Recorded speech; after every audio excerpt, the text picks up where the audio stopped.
You ask Tiger to solve. This deals with linear equations with one unknown. The final result is p equals -5. Let's solve it step by step. Group all constants on the right side of the equation. Add 10 to both sides.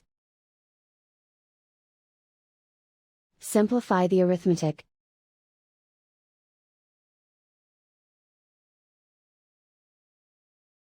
Isolate the p. Divide both sides by -3.